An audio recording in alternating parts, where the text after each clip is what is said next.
Om.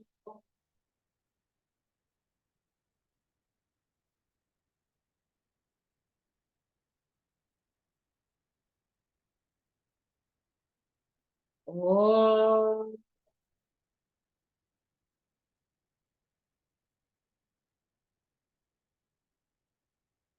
Om Sahana Vavatu Sahanao Bhunaktu Saha Viryam Karavavahai Tejasvinavadhitamastu ma vidvishavahai. Om Shanti Shanti Shanti.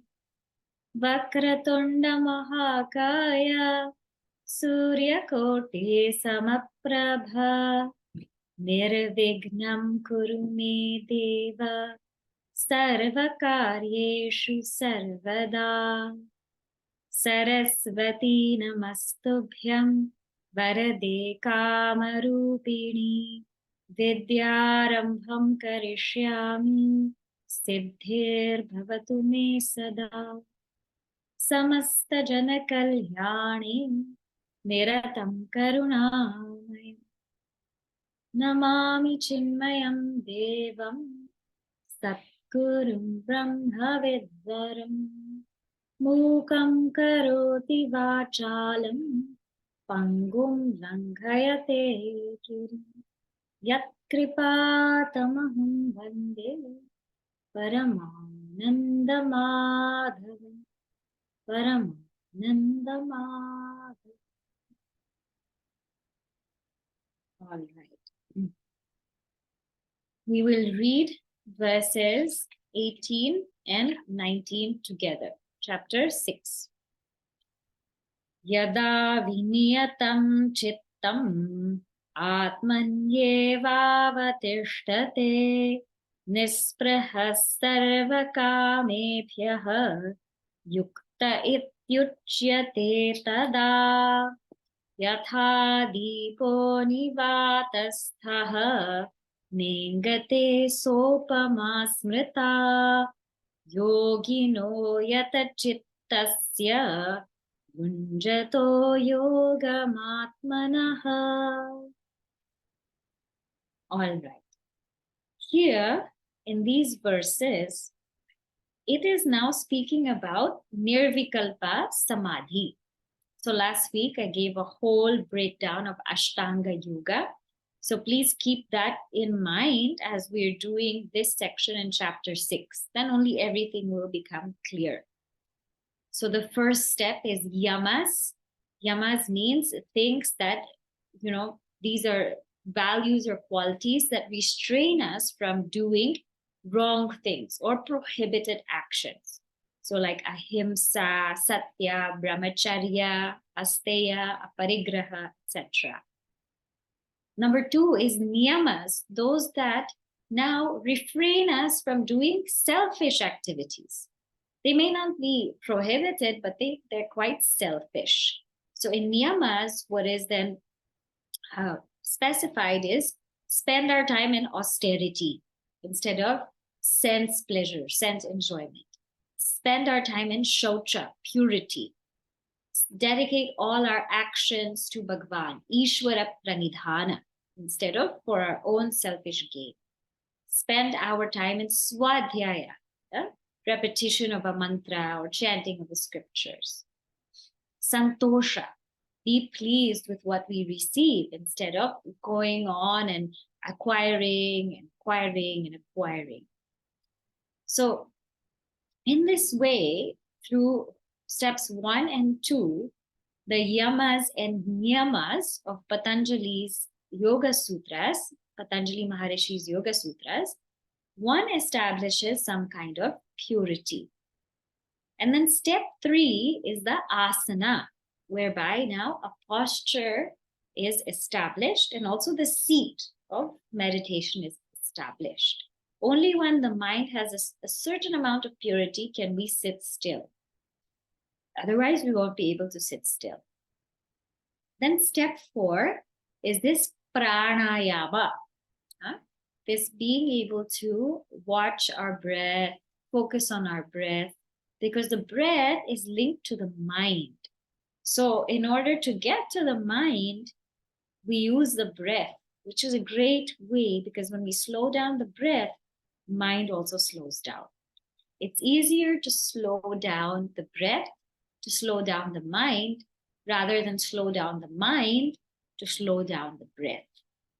Because the mind is subtler than the pranas, right?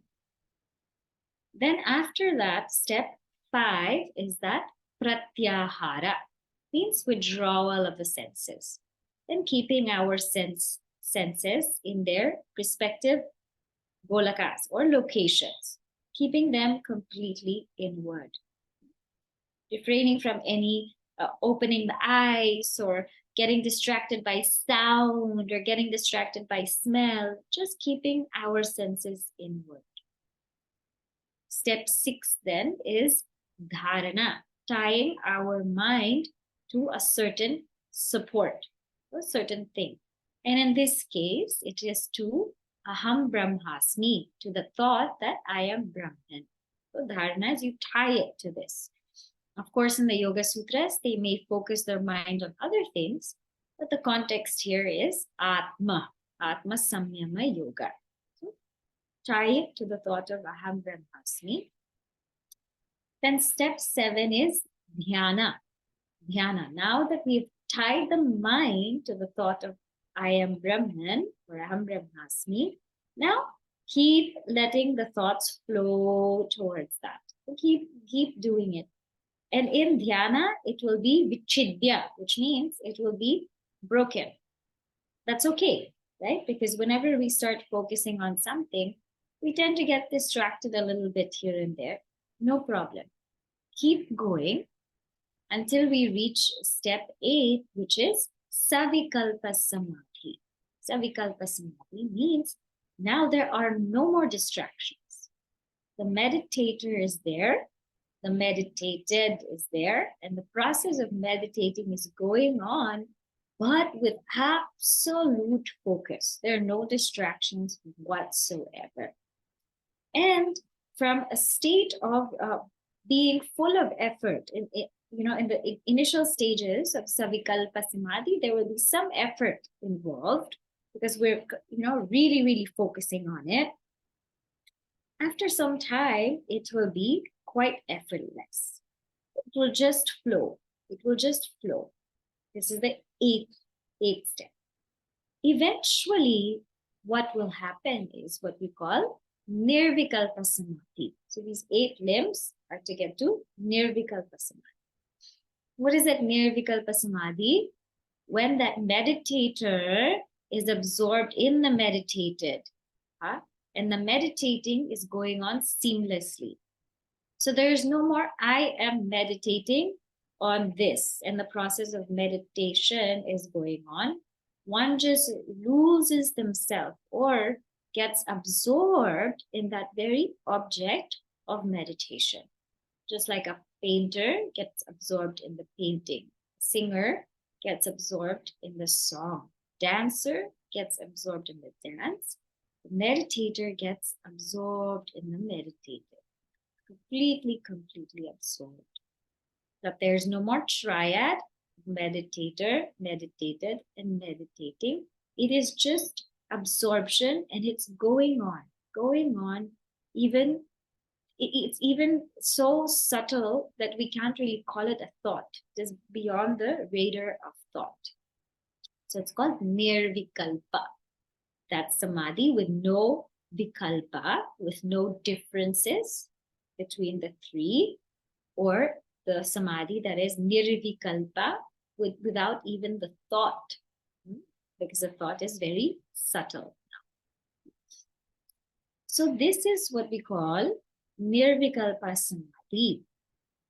Now, this is attained when somebody has supreme vairagya. We also saw that, supreme dispassion, because it takes a lot to actually hold our mind into one place. Whenever we want to hold our mind in one place, excluding all distractions, it means that we have to totally be able to see the inability of all other things to give us pleasure or joy. So it requires a great amount of dispassion, what we call Parama Vairagya, to get into this state. And this state is likened to a deepa, to a lamp in a windless place, because it's absolutely, it is absorbed. It's absorbed, right? We can't, when we say it with words, we can imagine one thing, but Bhagavan Sri Krishna is also here giving us an example so that we can really grasp this essence. He didn't say like any fire, any flame. You know, when you turn on the stove, a flame is moving up and down. When we first light a candle and we place it anywhere, it's, you know, it's moving here and there. So when we do an outdoor fire, it grows and then it shrinks, right? This is just a complete light, a deepa, in a windless place, just completely still, that stillness is, you don't even know that it's there anymore, that kind of stillness. In samadhi, it's so still that you don't even know it's there anymore. So this is the example that's given. Now, we're going to go to the next verse here today, verse number 20. And I'll talk more now. I'll expand more on Nirvikalpa Samadhi in this verse, okay? So that we get the whole idea. Verse number 20 now. Yatro paramate chittam. Yatro paramate chittam. Niruddham yoga sevaya. Niruddham yoga sevaya. Yatra chaivatmanatmanam. Yatra chaivatmanatmanam. Pashyannatmani tushyati. Pashyannatmani tushyati. Yatro paramate chittam. Niruddham yoga sevaya. Yatra chaivatmanatmanam. Pashyannatmani tushyati. Okay, so what does this verse say? Yatra. Yatra here means when, not where. Usually it's where, but here when. Yatra. Uparamate. When that mind, Kshiptam, attains quietude. Just give me a moment.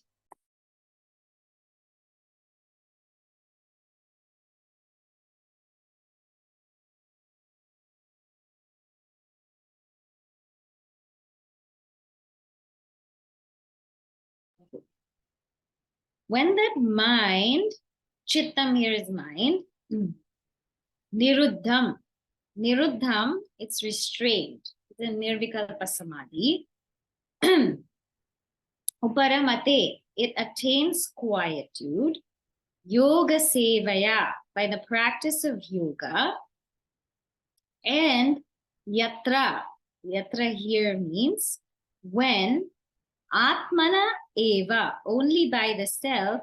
Atmanam, only one sees the self. And we'll come back to this. Pashyan, seeing the self. Atmani tushyati, one is satisfied in the self. Okay, so when the mind, restrained by the practice of yoga, attains quietude, and wherein seeing the self by the self, one is satisfied in their own self. So we'll come to it one by one. First, let's look at this. Yatra, when. So this is very clearly a state. When this happens. When what happens? The mind, Kshiptam, is niruddham. It's restrained. What is a restrained mind? What does our mind have to do to be restrained? In the Yoga Sutras, there are 5 states of mind. There are 5 states of mind. First one is called Kshipta. Kshipta means this mind which is really distracted. Okay? It's quite distracted. There's a predominance of rajas. So the mind keeps going here and there, everywhere. It cannot sit still. Like you're watching something on TV and you keep switching the channel. I'm sure everybody's experienced this, right? Right? Like that kind of mind that just gets totally distracted. It's called Kshiptam. The second kind of mind, or the second state of mind, is called Moodha. This mind now is dullened in stupor. Like it's overpowered by Tamas. Like, I don't know what happened. This person completely has no clue what happened. What was that? Just like when somebody wakes up from sleep, they don't know what's going on. Or even somebody who's completely sleepy, the mind is so dullened, completely dullened, that nothing can really happen to them. The third state of mind is Vikshipta. Vikshipta means occasionally distracted. So sometimes the mind is able to focus. Sometimes the mind is completely distracted. So sometimes it can focus, sometimes it's distracted. But there are times where it can focus. So occasionally it wanders. It's called Vikshipta. So here there is a predominance of Satva, but there's still rajas. There's still rajas in that mind because still it's wandering. The fourth state of mind is called Ekagrata. In Ekagrata, it means a single pointed mind, which is very, very sattvic. Now, this mind has the ability to really focus. This mind can focus on one thing for an extended period of time. No problem whatsoever. Can watch something, can listen to something for hours together, even 1 hour. This mind can cook and only cook. This mind can eat and only eat. This mind can speak to someone and only speak, nothing else. Or listen and only listen. At the exclusion of all other thoughts, this mind can only do one thing at one time. It's called Ekagrata. This is a very sattvic mind. This is the kind of mind that's necessary to succeed at anything. So it's not only applicable here, but it's for any kind of success. Then the fifth state is called Niruddha. Niruddha now is that mind where it is absorbed. So it's not any more focused, but it is absorbed into that which it was focused upon. Whenever we deeply focus in something, we tend to get absorbed in it. We tend to get so absorbed in it that we lose our sense of time and space and our individuality also. We lose that sense. We don't even know where I am, who I am, completely lose ourselves. That's called Niruddha, right? So when it says here, Yatra Chittam, that mind, which is Niruddham, it means this state of mind, Niruddham. This Niruddha, where the mind is absorbed in the self. So to be absorbed in the self, we have to go through all of these states, but most importantly, we have to come to the Ekagra Bhumi, that state where we are able to do something completely single-pointedly. If we're not able to cross this stage, we're not going to get to Niruddha, the fifth stage, absorption, right? The fourth stage is usually when Savikalpa Samadhi happens. That's when it happens because it takes a great amount of focus. And the fifth stage is where Nirvikalpa Samadhi happens. The fourth stage is Dharana and Dhyana. So the third stage is Dharana and Dhyana. So where we said Vikshipta, where the mind is occasionally distracted, that is where we're learning to tie the mind, and when we're learning to contemplate.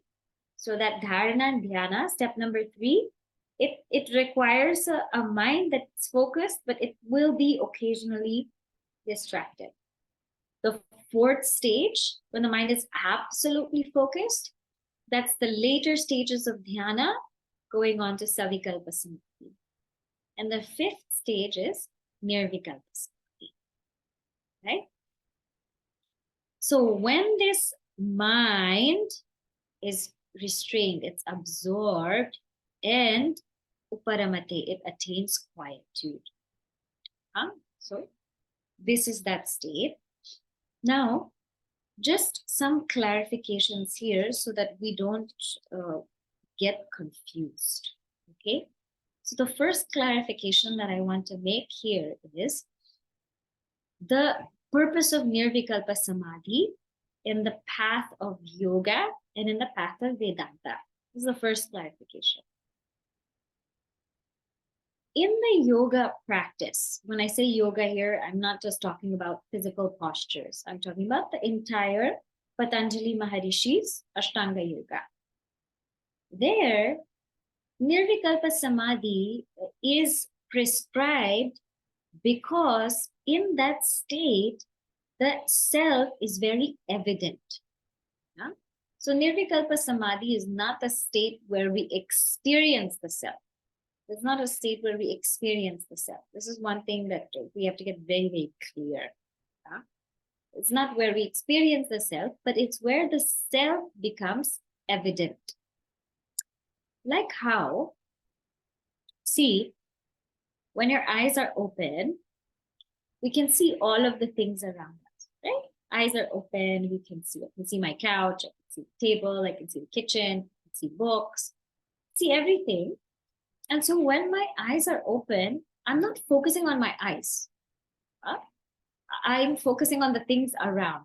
I know I have eyes because otherwise I wouldn't be able to see, but I'm not really feeling my eyes, or my eyes are not evident to me. What's very evident to me is my couch, my computer, my books. But when I close my eyes, because there's no other stuff, my eyes are so evident to me. They're so evident. My eyes are so evident.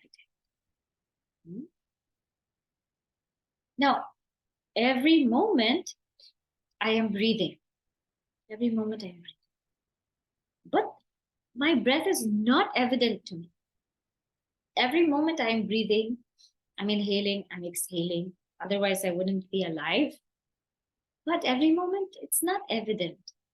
But when I close my eyes and just focus on my breath, my inhalation, my exhalation is very evident. It's evident, right? Same way, when we eat so much food, our stomach is not evident to us. Though we know we have a stomach, otherwise we wouldn't be able to eat, right? And so we eat food every day. Our stomach is not evident to us. But the day we fast, we don't eat, the stomach is starved from food, the presence of the stomach is so evident, isn't it? It's really evident to you. So, Nirvikalpa Samadhi is a state where the self is evident. Not that the self is not here now, because without the self, we will not be able to see, hear, smell, taste, think. We won't be able to do anything. But because in Nirvikalpa Samadhi, when we go within, there are no more thoughts. The self just remains. It's very evident. The self remains without thoughts. The self remains without the world of names and forms. The self remains without my roles, my responsibility. It remains without my individuality. It remains without any kind of thing, any kind of distraction, disturbance, any kind of. It remains without all of that. The self is just as is. That's all. Right?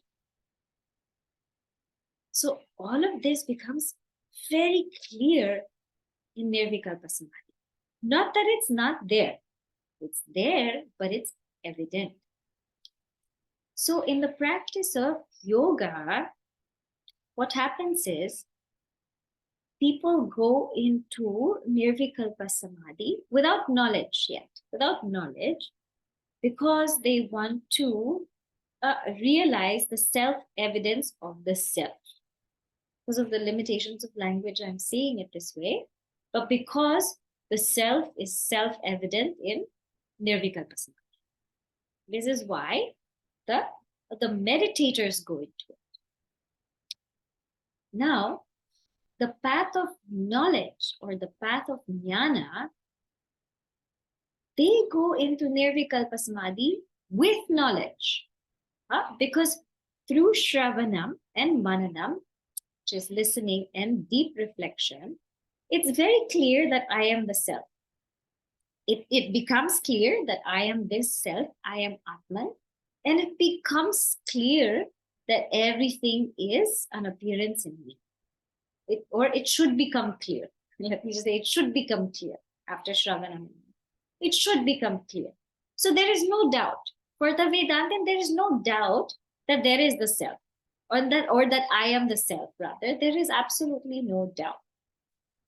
But why a Vedantin will go into these samadhis is to remove those deep vasanas, or what we call viparita bhavanas.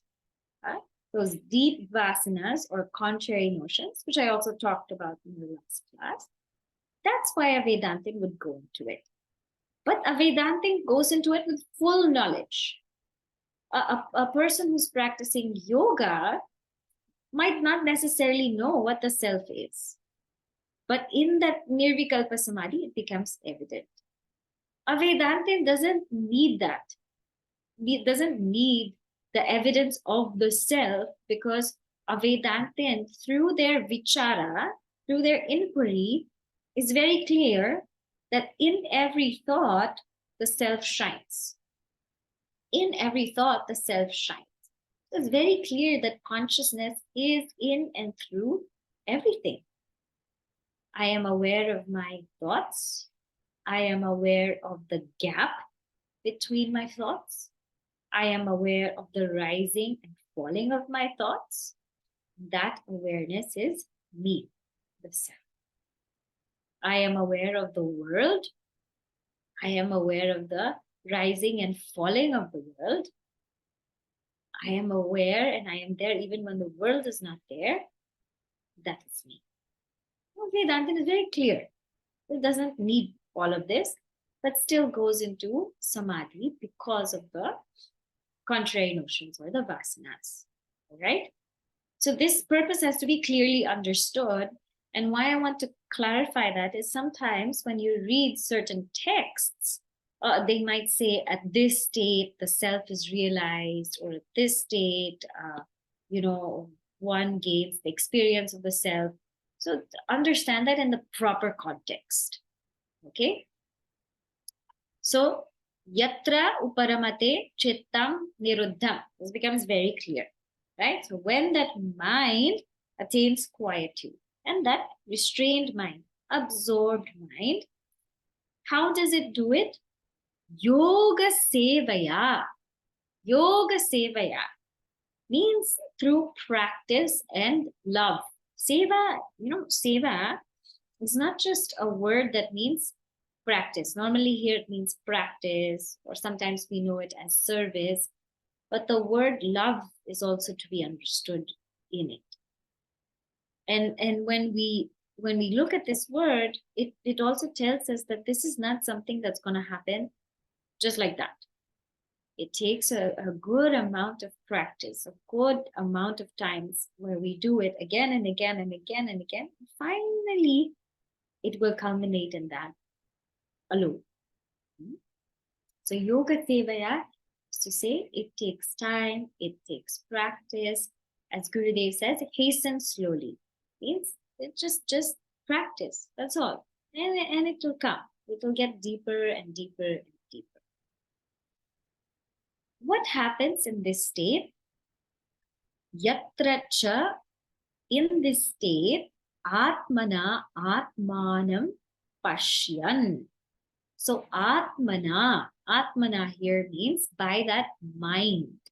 That state where by that mind, atmanam, the self, pashyan, sees. So that's a state where the mind sees the self. So again, I already clarified that samadhi is not where you and I experience the self. It's just that the self becomes self-evident, becomes evident. Because if you and I say that we experience the self, just like I experience this bottle, I am the seer, this is the seen, then what happens? This becomes an object of my experience. I am seeing, this is seen, right? It's an object of my experience. So if I say I am seeing this pencil, I am the seer, it's a seen, it's an object of my experience. So if I say I am the seer and consciousness is seen, I am the experiencer and consciousness is experienced, it means that consciousness becomes an object of my experience, which it cannot, because consciousness is the very subject, right?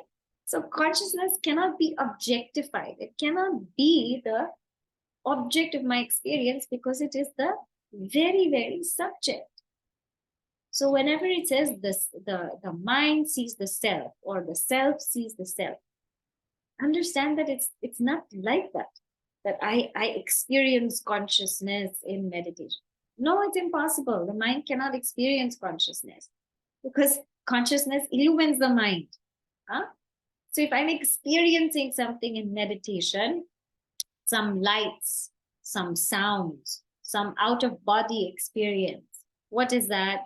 That's jada only. That's not Atma. That's only some kinds of things we're experiencing. It's definitely not Atma. But what exactly is happening? The best example Sri Ramakrishna Paramahamsa gives is the salt doll melts into the ocean. The mind melts or gets absorbed in the self. So that Savikalpa Samadhi is like, just picture this and you'll understand. A salt doll is placed in a ocean. Ocean is obviously salty water. Salt doll is placed in an ocean and it's slowly melting away and there's still particles of salt there. There's still particles of salt. That's called Savikalpa Samadhi because there's still those particles of I am meditating. But when even those particles get merged into the ocean and the ocean alone remains, that is Nirvikalpa Samadhi. So what happens in Samadhi is not that the mind experiences the self, is that the mind gets absorbed in the self. That Chitta gets its nature as Chit. Right? The whole of life is this one takara. Those who know Sanskrit want this takara. Takara means chit is one T. Chitta is two T's. Right? Chit means consciousness. Chitta means mind. So the whole journey of the spiritual evolution is, they say takara means that letter T. To just remove that letter T, which is thought. Just remove that letter T, and that chitta, the mind, assumes its nature as chit, consciousness. Very simple. a great Mahatmas would say, right? So this is what happens. So when it says yatra cha eva atmana, that mind sees the self, seeing the self. That's what happens. Now I told you earlier, I'll make two clarifications. One more clarification where people are confused about is sleep and samadhi. No? Some people will say, why can't I just go to sleep? Because there also the mind is in niruddha. It is also there, it's dormant. Why can't I go to sleep? So first, let us see the similarities between sleep and samadhi. Then we'll see the differences. Then we can understand why samadhi is such a beautiful practice.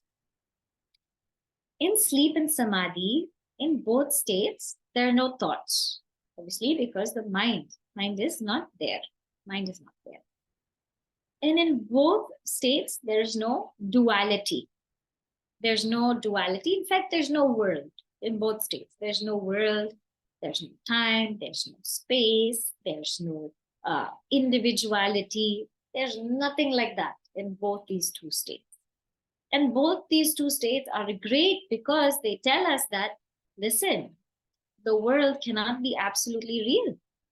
Because if it's absolutely real, it would also be there in deep sleep or samadhi, but it's not there.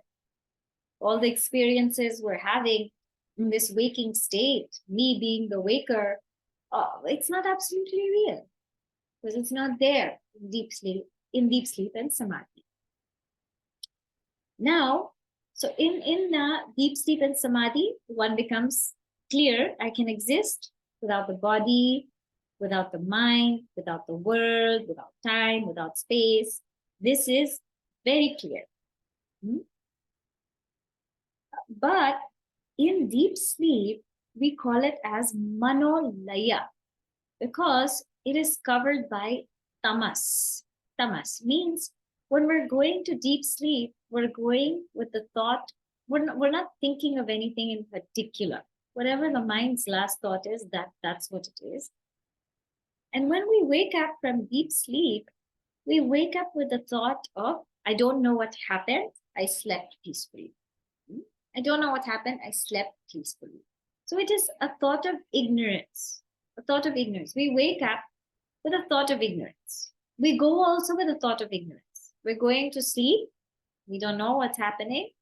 And when we come out, I don't know what happened, and I just slept peacefully. We're going in and out with ignorance. And so it's called manolaya. But when we go into samadhi, it's called manonasha. Manonasha means the destruction of the mind. Because when we're going to samadhi, we realize that I am that pure self. Beyond the body, beyond the mind, beyond the intellect, beyond the ego, I'm that pure self. We go into that knowledge, with that knowledge. And when we come out also, we recognize that we were in samadhi. We recognize we were in samadhi. And so the mind that comes out now is falsified mind, falsified body. Not that the body doesn't exist, it exists, but we know it's an appearance. The mind exists, but we know it's an appearance. So there in samadhi, go in with knowledge, we come out with knowledge, then the mind, body, the world, everything gets false. So this is different in that way from deep sleep. If we were sitting quietly and we closed our eyes and we don't know what happened, that means that is deep sleep. We may be sitting straight like this. It has happened to me also. That's why I'm telling you. You're sitting straight like this and your eyes are closed and you don't know what happened and you wake up, that means it's sleep. Huh? You wake up, I don't know what happened, that means it's sleep. But if we're sitting like this quietly and we go in with the thought of I am that pure self, and we come out like that, that is samadhi. Well, this is the difference. Now, The last part of this verse, after this happens, right? After this experience of samadhi, again, remember, samadhi is an experience. It's an experience, it's a state. What happens? Atmani eva tushyati. Atmani. Now, this last Atmani means in the self, tushyati. One is ever satisfied in the self. In our lives, we seek satisfaction where? Outside. Outside. So, roughly, there's 3 sources of satisfaction. Roughly. One is the joy of the senses. 2 is the joy of spiritual practices. 3 is joy of the self. In normal day-to-day life, we seek joy of the senses. So we like to eat something very nice and delicious. We enjoy good food. We like to watch something very pleasing to the eye. We enjoy. We like to meet people, take a walk in nature. All of these things are the joys of the senses. The joy of spiritual practices are what? Joy of spiritual practices is like the joy of japa, taking the name of Bhagavan. For some people, that's sorrow, but some people, it's joy. The joy of kirtana, singing the name of Bhagavan. The joy of listening to a discourse, reading a great book. These are joys of a spiritual practice, beautiful joys. The joy of the self is that realizing our nature as ananda. The joy of the self is ananda, means this is beyond any joy of the senses, joy of the spiritual practice. And this will also come in the next verse. So what this means is, whenever we're engaged in a pursuit to seek joy in the sense world, what happens is we go out, pursue the joy, and then we get satisfied, fulfilled. Sometimes no. And then after that satisfaction, again we go run out again to pursue another joy. Come back, we get fulfilled for some time, and then again go and run out. So this is with the sense joy. With the joy of spiritual practices also, same thing. We have the spiritual practice of, we want to listen to a pravachan, listen, enjoy. And then after that, stop. Then again, the mind gets agitated. So again, we're going to go and do it. Again, we're going to go and do it. Right? And again, the mind gets agitated. So why is this happening? See, every time that we're feeling a sense of peace, it is because our mind is reflecting the ananda that we already are. When we say the self is Sat Chit Ananda, the self is Sat because it lends existence to all of everything, lends existence to all things. Things cannot exist without the self. Things cannot exist without the self. When we say the self is Chit, it lends awareness to all things. Things cannot be experienced without the self. When we say Ananda, things cannot be blissful without the self. See, we are of the nature of bliss. And what happens is when we contact an object which seems to be pleasing, all that's happening is the mind's becoming calm and it's reflecting our nature of Ananda. So let us say I really wanted water, so thirsty, I really wanted water. Mind was so agitated. Now I got the water. I got it in my hand. Now the mind is so calm. Now that bliss of the self is shining forth like anything because the mind is so calm. And that's why I'm feeling happy. But I think it's from this. But it's not from this. all that happened is my mind stopped. It just stopped for a moment, and it reflected the bliss of Ananda, and therefore I found my peace. Again, the mind will get agitated. Again, it will get agitated. Again, it will get agitated. And then I will find another object that will trigger my Ananda. So it might not be a glass of water, it might be a nice book, lovely book. And when I'm reading this book, what's happening is the mind is becoming so calm, so calm. And it's reflecting the Ananda that I already am. It's reflecting the Ananda that I already am. And hence, I feel like this is giving me Ananda. Right? I know that Ananda or bliss is not in water because not everybody is happy with water. Right? If you give somebody too much water, they might be very sad. If you give somebody water instead of a soft drink, cold drink, they might feel very sad. I know that bliss is not in this book because if you give Bhagavad Gita to somebody, sadly, they might be sad. I don't know how, but they might be sad. Correct? So this Ananda is actually coming from me. It's not coming from these objects, but it's not also coming from spiritual practices. Those spiritual practices are very, very good because they purify our mind. That Ananda is coming from me. My very nature is Ananda. And because I am Ananda, everything becomes blissful because of me. I lend bliss to all of the things. I make everything blissful. What a very beautiful thing. So somebody who has been able to now come to this state, this really high, exalted state of samadhi, it's clearly evident to them that I am that Ananda. I am that nature of bliss. In fact, I lend bliss to everything else.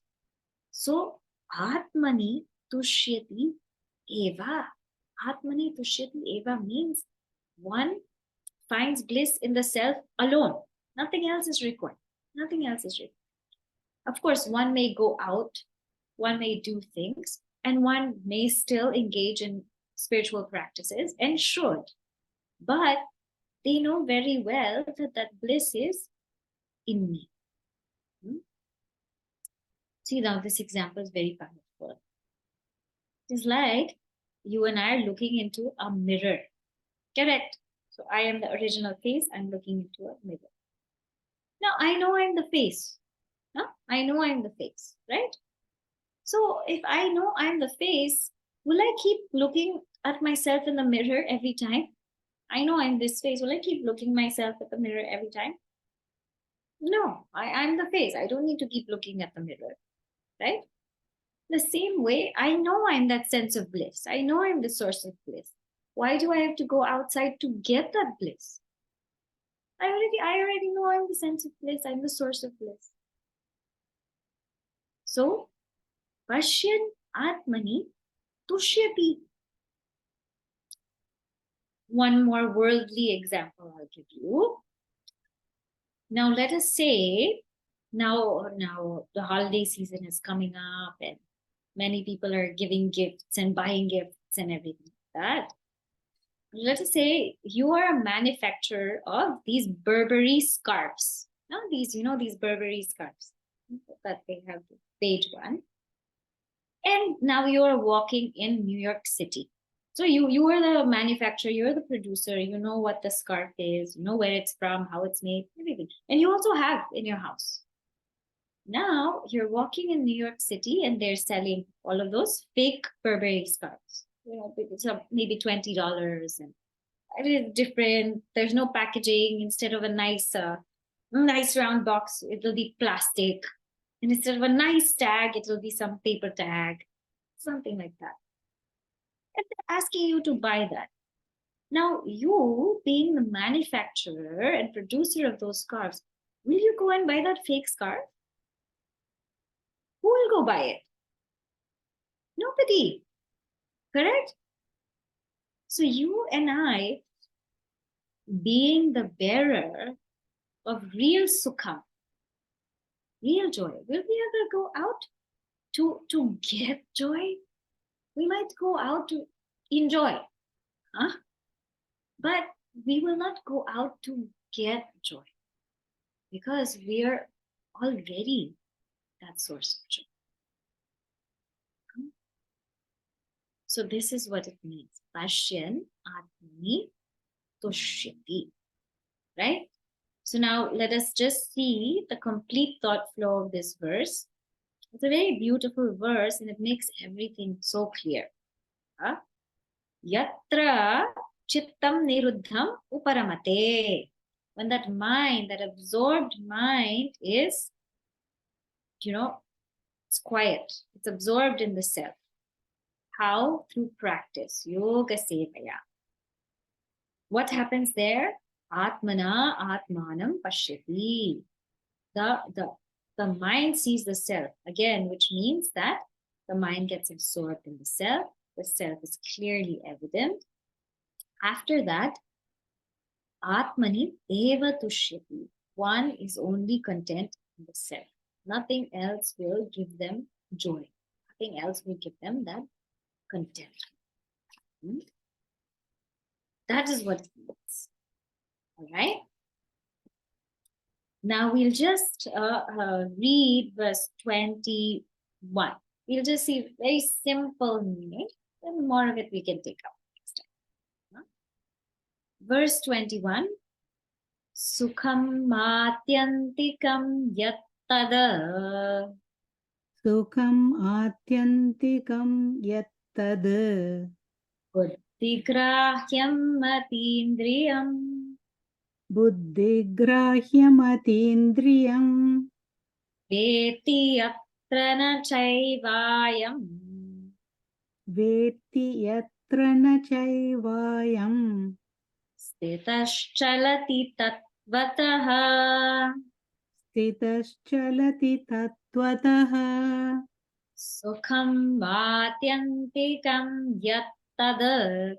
Buddhigrahyam atindriyam. Veti yatra na chaivayam. Stitaschalati tatvataha. So we will start first with this yatra, the second pada. Yatra, where ayam means this knower of truth, where this knower of truth knows what? Veti, where this knower of truth knows. Sukham atyantikam, this bliss which is atyantikam, which is very blissful. Yattad, it can't even be described. And this bliss is atindriyam, means it's beyond even the senses, but buddhigrahyam.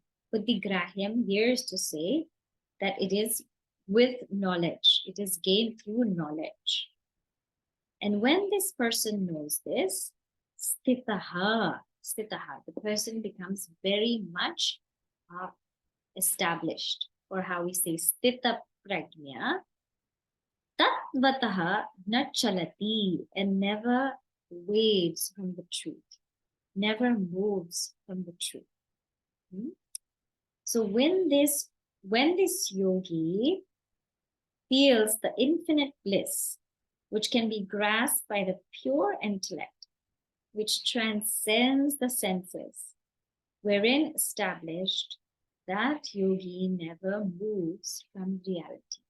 This yogi actually now is a stita prajna, called stita prajna. More of this verse we will take up next week. Just one thing I will say, that somebody asked a question, last week about this samadhi.